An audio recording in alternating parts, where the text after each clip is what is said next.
My name is Nora, and I grew up in Asheville, North Carolina with my mother and little sister.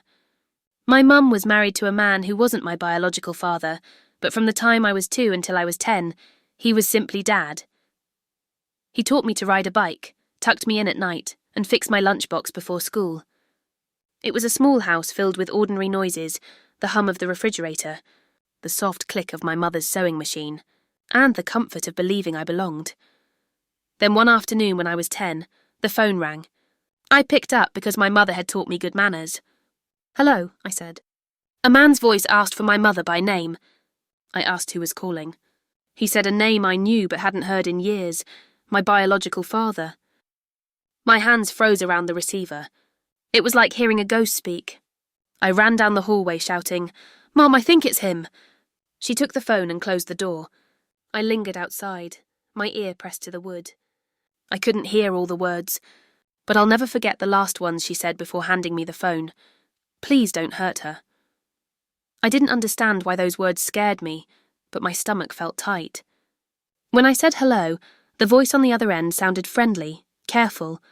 He asked where I lived, what I liked in school, if I remembered him. I didn't, not really. The conversation lasted only a few minutes, but when it ended, something invisible had begun. A few months later, he flew from California to meet me. He wore his military uniform, smelled like jet fuel and aftershave, and smiled as if he could erase years of absence by saying my name. I wanted to believe it. I wanted to feel like a daughter again. That summer I visited him in California for the first time. He had a new wife, a tidy house, and 2 children from another woman.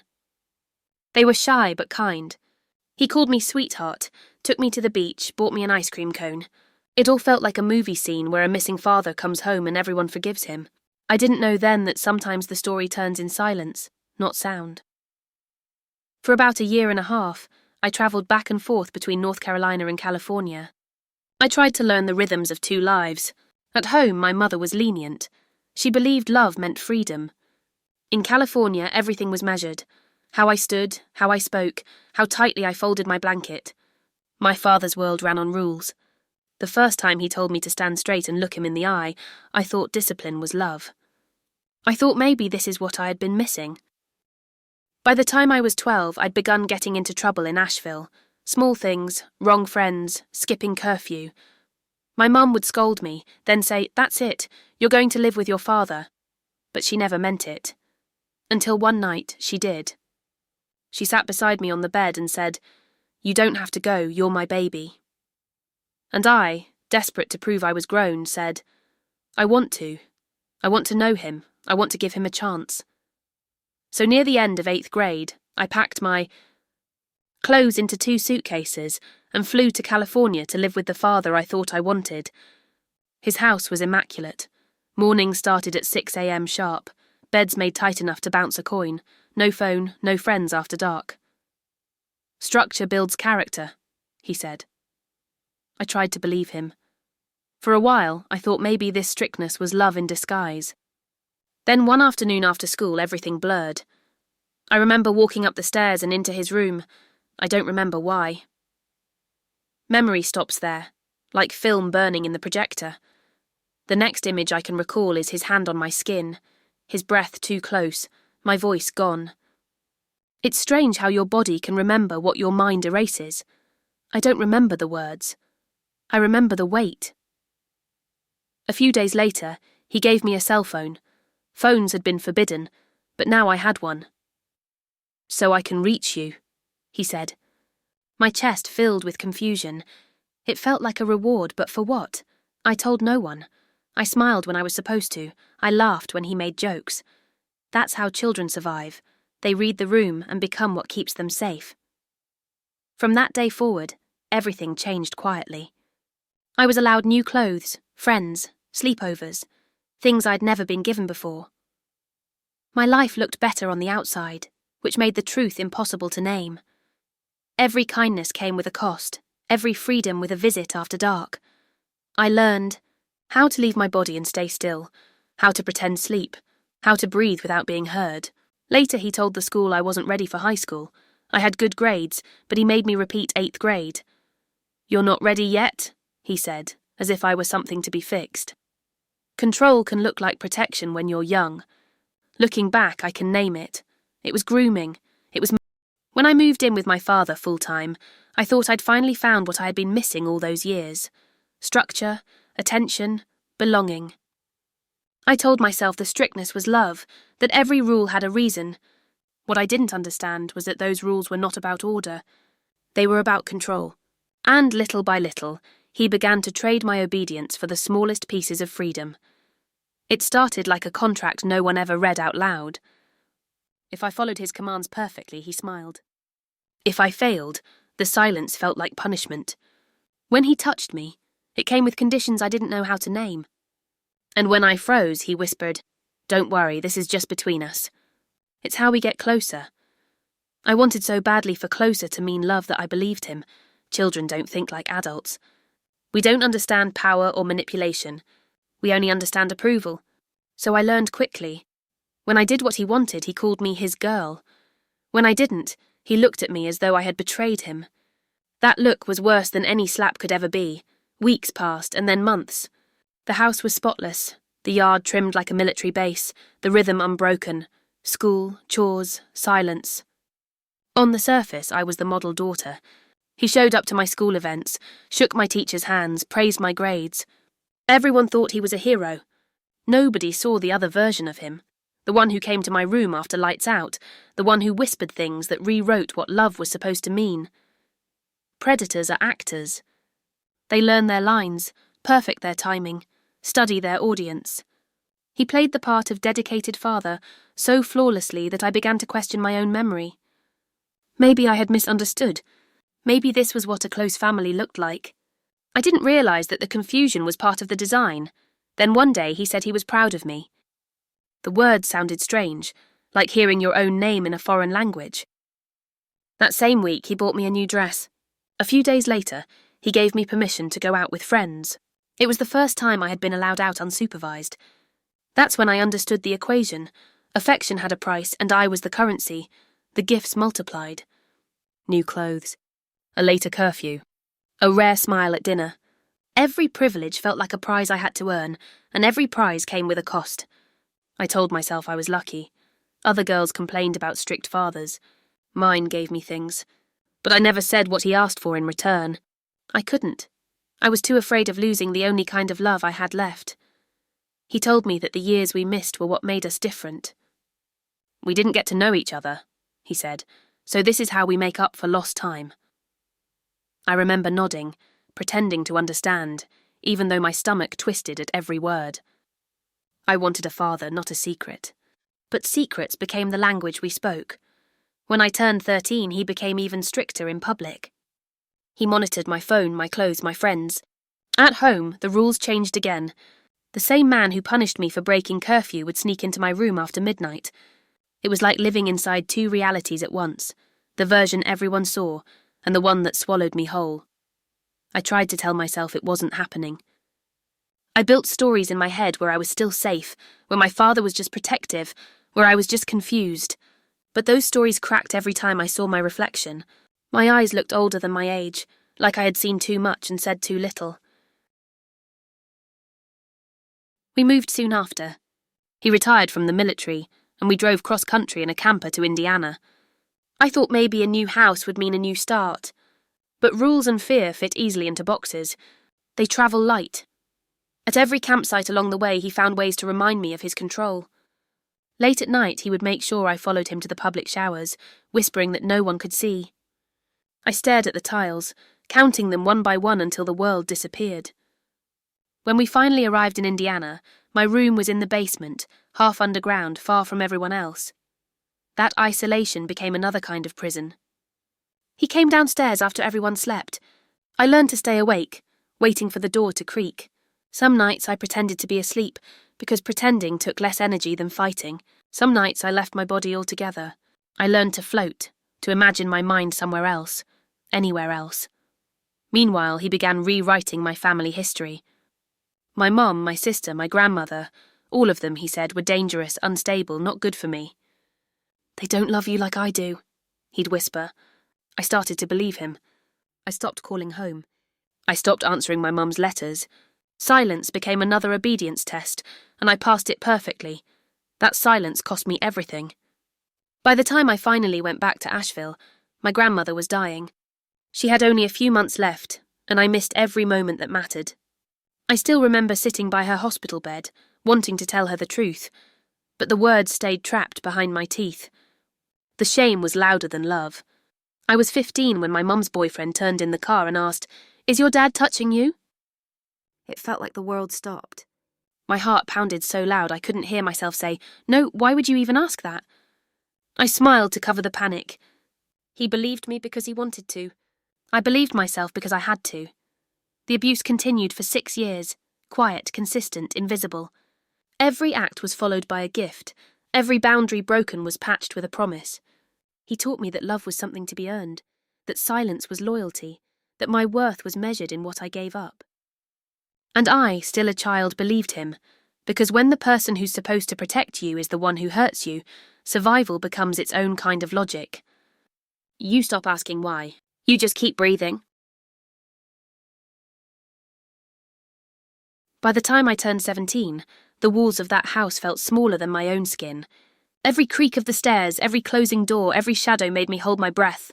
I used to count the seconds between footsteps, just to know how much warning I had. That was my version of safety, predicting the storm before it hit. When I told him I wanted to move back to Asheville, he laughed. "You think you'll make it there?" "You'll end up just like your mother," he said. But I was almost 18, and for the first time that meant something. He couldn't keep me forever. He stalled, argued, guilted me, but I saw fear in his eyes and fear of losing control. And one morning, when he realised he couldn't stop me anymore, he said quietly, "Do what you want." I packed 2 bags and didn't look back. Back home, everything felt familiar but foreign. The smell of laundry detergent, the creak of the porch, my mother's voice calling me by the nickname she used when I was little. I wanted to collapse into her arms, but there was a wall inside me now.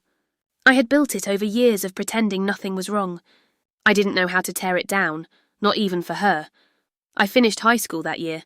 I smiled in photos, wore the graduation cap, and let everyone believe I was fine. The truth was, I didn't know what fine meant anymore. I met a boy that summer, kind, steady, soft-spoken. He didn't ask too many questions, and I didn't offer answers.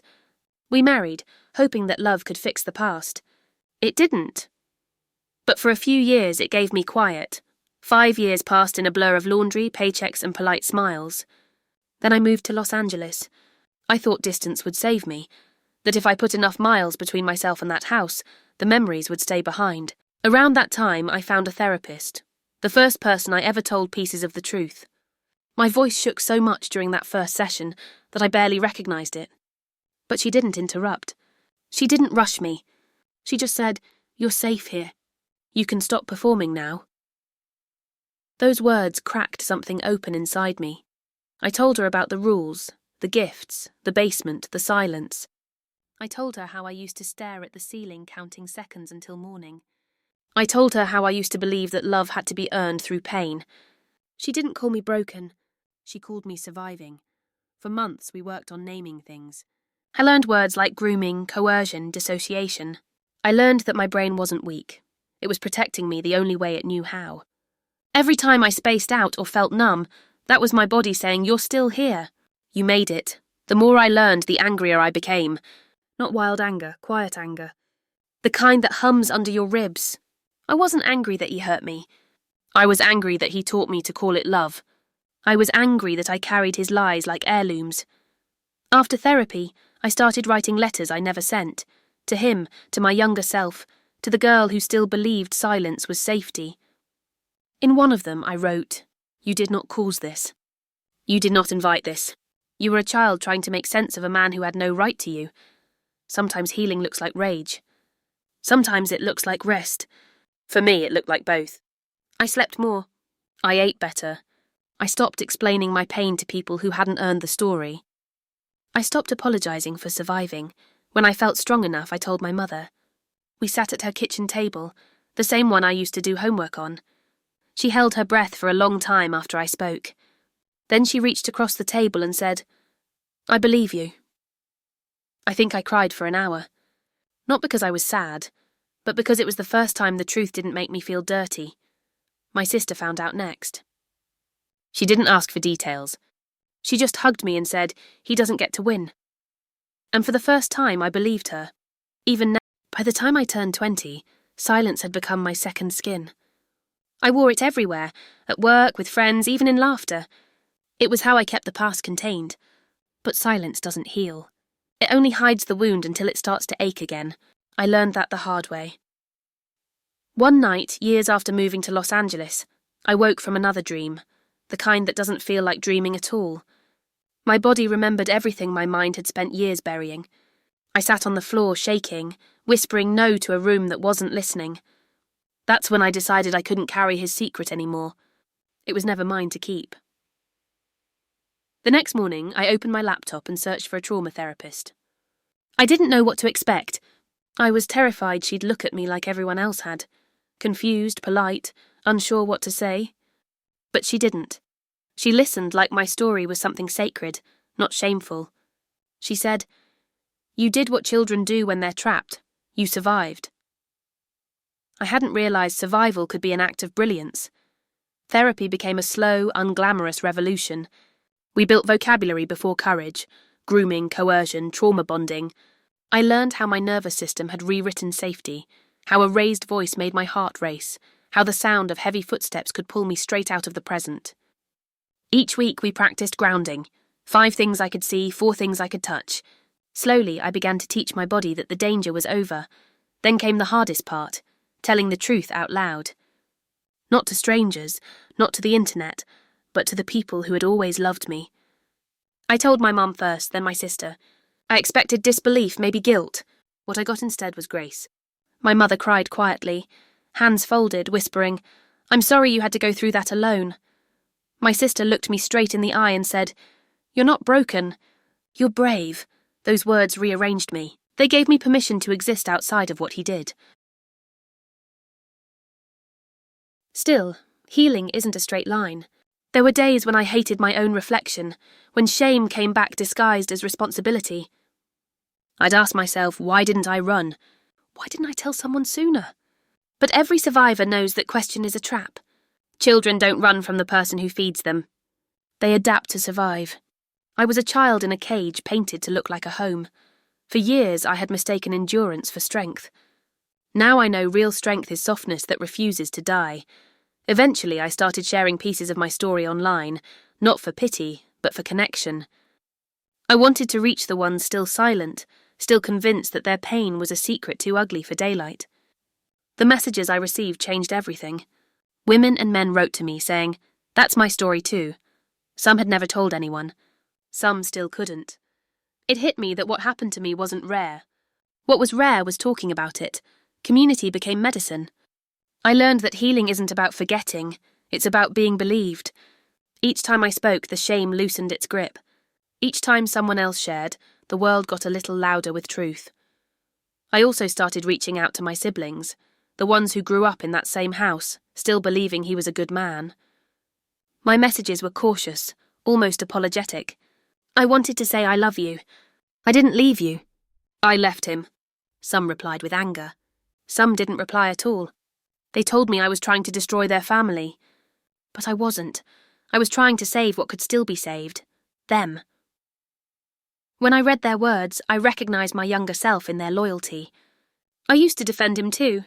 I used to believe that loving someone meant protecting them from the truth. But love built on lies isn't love. It's control wearing a prettier mask. These days, when I wake up, the first thing I notice is quiet. Not the kind that hides danger, but the kind that holds peace. I make coffee, open a window and watch sunlight spill across the counter. Sometimes I still flinch at sudden noises, but the difference now is that I know why. I know the ghosts that live in my body by name, and knowing them makes them smaller.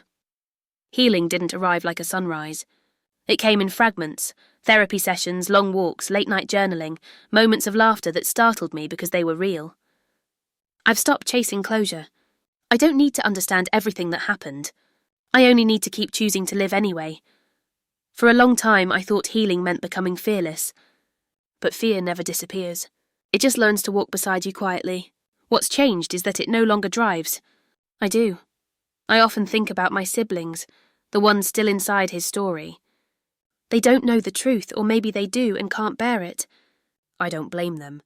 I was like them once, loyal to the person who hurt me, because believing otherwise would shatter the ground beneath my feet. Sometimes I want to write them long letters, explaining everything, but I never send them. I'm still learning the difference between reaching out and reopening a wound. There are nights I scroll through old photos, family holidays, birthdays, backyard barbecues.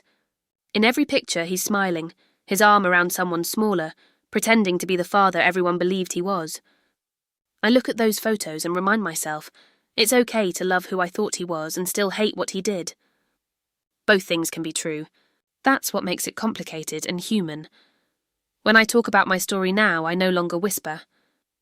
I don't edit the pain out to make others comfortable. I say it plain. My father abused me from the time I was 11 until I turned 17. I survived. I am healing. Saying those words doesn't destroy me anymore. It sets me free. Every time I speak, I make space for someone else to breathe. I promised myself I would be the voice I needed when I was young. That promise keeps me moving forward. I speak at shelters, mentor girls who are rebuilding their lives, and remind them, you never had to earn love. You were always enough. I see the same fear in their eyes that used to live in mine, that they're too damaged to begin again. I tell them what I've learned. Broken things can still hold beauty. You just have to stop hiding the cracks. People often ask about forgiveness. I don't think it's a single act. It's a process that shifts shape over time. Some days I feel like I've let it go. Other days the anger comes back like a storm. I don't fight it anymore. I let it pass through me, because emotions aren't enemies. They're evidence that I survived. I used to think forgiveness meant excusing what he did. Now I understand it means refusing to let his choices define who I am. I don't forgive for him. I forgive for the girl who still wakes up at 3 a.m., remembering footsteps on the stairs. She deserves peace, even if he never asks for it. When I look at my reflection now, I see someone whole. Not unscarred, but whole. My body is no longer a battleground. It's a home I'm learning to care for. I eat when I'm hungry, rest when I'm tired, laugh when something is truly funny. I wear soft clothes, light candles, play music that feels like exhale. Healing, I've learned, is found in the smallest, gentlest things. I still struggle with trust. Sometimes when someone is kind, I wait for the price. I remind myself, kindness doesn't always come with conditions. Love doesn't have to hurt to be real. When fear tries to argue otherwise, I speak back. I tell it, we've done enough surviving. Now, we live. There's a line I keep taped to my wall. You are not the bad thing that was done to you. I read it every morning before I leave the house. It reminds me that I'm not a story of tragedy. I'm a story of endurance, of rebuilding, of choosing light when the world taught me darkness. Some nights I sit on my balcony, a blanket around my shoulders, coffee cooling